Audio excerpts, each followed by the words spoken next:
ராமானுஜதயா பாத்திரம் ஞான வைராக்கிய பூஷணம் ஸ்ரீமத் வெங்கடநாதாரியம் வந்தே வேதாந்த தேசிகம் லக்ஷ்மீநாத சமாரம்பாம் நாதயாமுனமத்யமாம் அஸ்மத் ஆச்சாரிய பர்யந்தாம் வந்தே குரு பரம்பராம் யோ நித்யமச்சித பதாம்பத யுக்ம ருக்ம வியாமோதஸ்தராணி திருநாய மேனே அஸ்வத் குரோர் பகவதௌஸ்ய தயைக சிந்தோஹோ ராமானுஜஸ்ய சரணௌ பிரபத்யே மாதா பிதா யுவதயஸ்தனயா விபூதிஹி சர்வம் யதேவ நியமனேன மதன்பயானாம் ஆத்யஸ்லலே குலபதேர்வகுலாபிராமம் ஸ்ரீமத் ததங்கிரி யுகலம் பிரணமாமி மூர்த்தனா பூதம் சகஸ்ரமகாத் வயப்பட்டநாத ஸ்ரீ பக்தி சேர குலசேகர யோகிவானாம் பக்திரான் திருணேன் பரகால இதீந்திர மிஸ்ராம் ஸ்ரீமத் பராங்குச முனிம் பிரணதோஸ்மி நித்வம் குருமுகமனதீஸ்த்யத்த பிராணவேதான் அசேஷாம் நரபதி பரிக்ளிப்தம் சுல்கம் ஆது காமஹா ஸ்வசர அமர வந்தியம் ரங்கநாதஸ்ய சேத்தே துஜ குலதிலகம் தம் விஷ்ணு சித்தம் நமாமி. மின்னார் தடமதில் சூழ் வெள்ளி புத்தூர் என்றருகாள் தன்ன சொன்னார் கழற்கமலம் சூடினோம் உன்னால் கிழி அறுத்தான் என்றுரைத்தோம் கீழ்மையின்றி சேரும் வழி அறுத்தோம் நெஞ்சமே வந்து பாண்டியன் கொண்டாட பட்டபிரான் வந்தான் என்று ஈண்டிய சங்கம் எடுத்தூத வேண்டிய ஓதங்கள் ஓத்த விரைந்து கிழி அறுத்தான் பாதங்கள் யாமுடைய பற்று. ஆழ்வார் எம்பெருமான் ஆச்சாரியன் தேசிகன் திருவடிகளே சரணம். மேலாதுங்கஸ்தன கிரிதடி சுப்தம் உத்போத்ய கிருஷ்ணம் பாராத்யம் ஸ்வம் ஸ்ருதி சகசிரத் சித்தம் அத்யயா பயந்திகி ஸ்ரோஷ்டிஸ்த்யாயாம் சிரஜி நிகிலதம் யாபலாத்கிருத்ய புங்கதே கோதாஸ்யை நமஹிதம் பூய ஏவஸ்து பூயஹ. அன்னவயல் புதுவை ஆண்டாள் அரங்கற்கு பண்ணு திருப்பாவை பல்பதியம் இன்னிசையால் பாடிக் கொடுத்தாள் நற்பாமாலை பூமாலை சூடிக் கொடுத்தாலை சொல்லு சூடிக் கொடுத்த சுடர்கொடியே தொல்பாவை பாடி அருளவல்ல பல்வளையாய் நாடினி வேங்கடவர்க்கு என்ன விதி என்ற இம்மாற்றம் நான் கடவா வண்ணமே நல்கு. தொடர்ந்து தனுர் மாசத்துல திருப்பாவைக்கு எளிய பொருள் விளக்கம் லௌகிக்க ரீதியா பார்த்துட்டு வந்துட்டு இருக்கோம். இன்னைக்கு நம்ம 25வது பாசுரத்துலயும் கண்ணனையே தான் எழுப்புறோம். எதுக்காக நம்ம கண்ணனையே எழுப்புறோம்? இந்த மாதிரி 5 பாசுரமா அவ கண்ணனை எழுப்புறான நம்ம திருப்பி திருப்பி சொல்றது அதுதான். அஜ்ஞானம் அப்படின்றத போக்கி மெய்ஞானம் அப்படின்ற அந்த அறிவு வரணும். எப்படி கபட நாடகம் ஆடிண்டு இவன் எல்லாம் தெரியும், இவ வந்திருக்கா இப்படி எல்லாம் பேசுறா எல்லாம் தெரிஞ்சிருந்து கூட ஐச்சாட்டியமா படுத்துண்டு வேடிக்கை காட்டிண்டு வெறுப்பேத்திண்டு இப்படிலாம் இருக்கான் இல்லையா? இந்த மாதிரியான குணநலன்கள் நம்ம கிட்ட இருக்கக்கூடாது அப்படின்றத காட்டுறதுக்காக தான் 5 பாசுரமா கண்ணனை எழுப்புற மாதிரி இந்த நாடகத்தை நிகழ்த்தி நமக்கு காட்டின்னு இருக்கா. திருப்பாவையை 10 பாசுரமா அனுபவிக்கலாம், 5 பாசுரமா அனுபவிக்கலாம். அதாவது ஒரு நாடகமா, அதனாலதான் இயல் இசை நாடகம் சொன்னோம். ஒரு நாடகமா இதை நடித்து காட்டணும் அப்படின்னா 5 பாசுரமா நாடகமா நம்ம பிரிச்சு காட்சிகளை தொகுத்து ஒரு நடத்தி பார்க்கலாம்.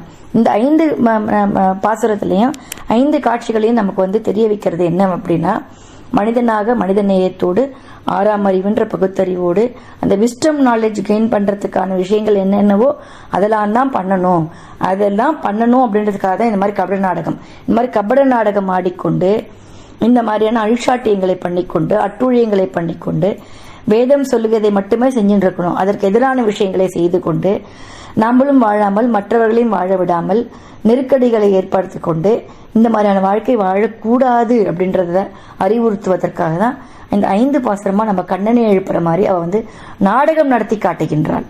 புரியறதா? இன்னைக்கு 25வது பாசுரத்துல என்ன சொல்றா அப்படின்னா, உன்னை பிரிந்து யான் படும் துயரம், நீ இல்லாம நாங்க எல்லாரும் கஷ்டப்பட்டு இருக்கோம்.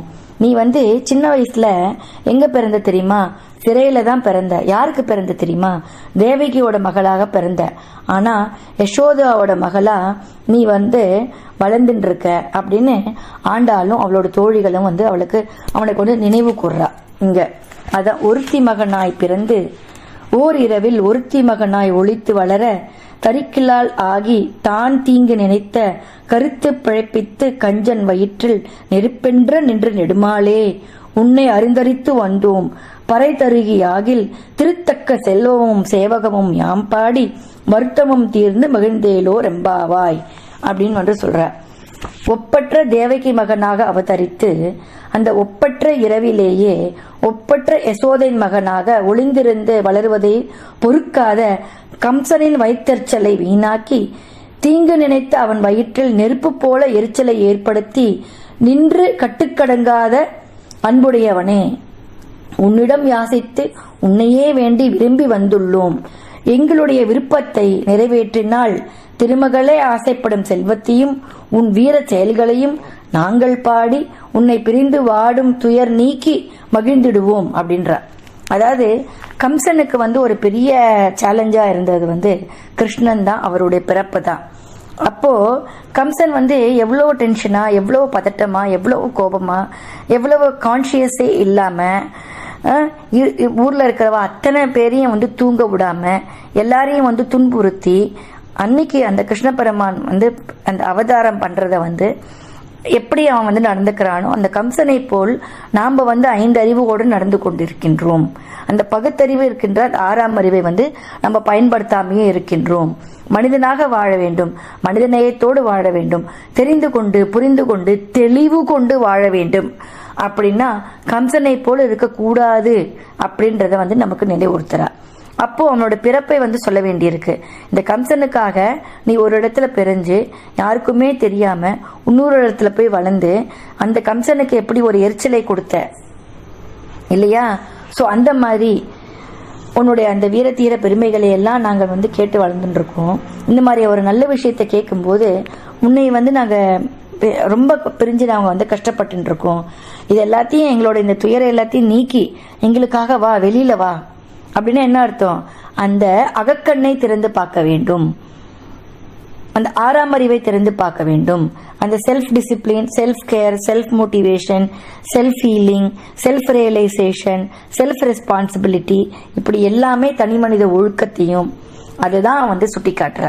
ஒரு மனிதனும் தனி மனித ஒழுக்கத்தோடு நடந்து கொண்டோமே என்றால் சமுதாயம் அப்படின்னு சொல்லக்கூடிய இந்த சமூகம் ரொம்ப நன்னா இருக்கும். ஒரு கம்யூனிட்டியும் நன்னா இருக்கும், இந்த சமுதாயமே ரொம்ப நன்னா இருக்கும். அதனால மனிதன் மனிதனாக வாழ வேண்டும் அப்படின்றதுதான் இந்த பாசுரத்துல திருப்பியும் ரொம்ப தெளிவா ஆணித்தரமா சொல்ற. ஓர் அப்படின்னா ஒப்பற்ற அப்படின்னு அர்த்தம். தரிக்கிலான் அப்படின்னா தாங்கிக் கொள்ள இயலாத. கஞ்சன் அப்படின்னா கம்சன் அப்படின்னு அர்த்தம். அருந்தரித்து அப்படின்னா மகிழ்ந்து அப்படின்னு அர்த்தம். ஸ்ரீராம ஒரு வாரத்துல ஒரு விஷயத்த கேட்டுன்னு வரும். இன்னைக்கு என்ன விஷயம்னா, ராமானுஜருடைய சிஷ்யரான ஸ்ரீ பிள்ளை உறங்கா வில்லிதாசர் என்பவர் ஒரு இருளை கண்டால் கீழே விழுந்து வணங்குவாராம்.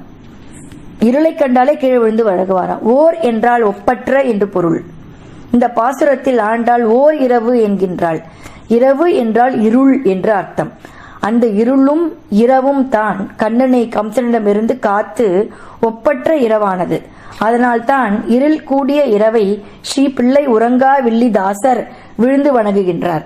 பாருங்க எவ்வளவு ஒரு நயமான விஷயம் அப்படின்னா, அந்த இருளை கூட பெருமாளுக்கு எவ்வளவு அந்த அந்த அந்த இருள் அப்படின்னு சொல்லக்கூடிய அந்த அடர்ந்த இருள் அப்படின்னு சொல்லக்கூடியது கூட பெருமாளோட பிறப்பிற்கு எவ்வளவு உபகாரமா இருக்கு. அதனால ஏற்றத்தாழ்வுகள் இல்லை, பாகுபாடுகள் இல்லை அப்படின்றத ரொம்ப அழகா இந்த பாசுரத்தின் மூலியமா நம்ம புரிஞ்சுக்கவும் செய்யலாம். நம்ம ஆப்போசிட் சொல்றோம், வெள்ளைன்னா கருப்பு, இரவுன்னா பகல், இந்த மாதிரி பல எதிர்மறைவான விஷயங்களை நம்ம சொல்லிட்டு இருக்கோம். ஆனா அந்த இருளை கூட வசதியா சொல்லலாம். அப்படின்னா என்ன அர்த்தம்? எல்லா இடத்துலயுமே பாசிட்டிவிட்டி தான் பார்க்கணும். அந்த நெகட்டிவ் விஷயம்ன்றதே ஒண்ணு இல்லாமையே நம்ம வாழ்க்கையில இருக்கணும் அப்படின்றதான் திருப்பி எம்பத்தைஸ் பண்ற. So live with positive attitude, look up everything with positive attitude, put yourself into other shoes அப்படின்னா நம்ம நிறைய சொல்றோம். பட் திருப்பாவையில இத்தனை தடவை ரசிச்சாலும் ஒரு வருஷமும் நீங்க படிக்கும் போதும் ஒரு அமிர்தமான பொருட்கள் நமக்கு கிடைக்கும் அப்படின்றத சொல்லி இந்த 25வது பாசுரத்தை நிறைவுபடுகிறேன். உங்களிடமிருந்து விடைபெறுவது உங்கள் தேவி சேஷாத்ரி. ஆழ்வார் எம்பெருமான் தேசிகன் திருவடிகளே சரணம்.